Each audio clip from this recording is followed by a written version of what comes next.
Do you feel like it's all just a little complicated sometimes?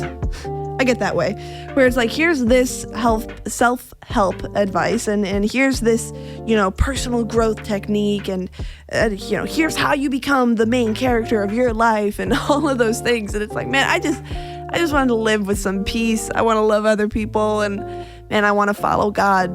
But it gets hard, and I think the enemy actually uses that as a way to get us farther from God, right? He makes this whole thing feel a whole lot more complicated than it has to be, so that it feels like it's impossible and out of your reach. It's not out of your reach. That's why we have the morning focus, a chance to remind ourselves, I need to remind myself, of who the Bible says that God is and who God says that I am, that you are. John 1:38-39. It's a little fun story. Turning around, Jesus saw them following and asked, "What do you want?" They said, "Rabbi," which means teacher. "Where are you staying?" "Come," he replied, "and you will see."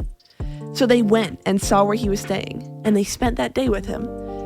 Jesus doesn't answer by saying, "Oh, here's what I'm doing. Here's my path to success. Here's exactly what's going to happen." He just says, "Come and see." There's an old Jewish proverb that says, "May you be covered in the dust of your rabbi." And that is my prayer for myself. I try to remember it. It's my prayer for you. This idea that as we have Jesus as our rabbi, as our teacher, we follow him so closely, trying to emanate him and become like him, that we are covered in his dust, literally as his feet kicks up dust.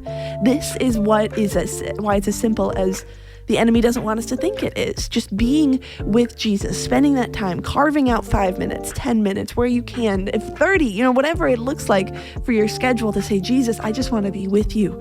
I want to come and see who you are and what you do." That is all it takes, because God is our teacher and he wants us to be with him.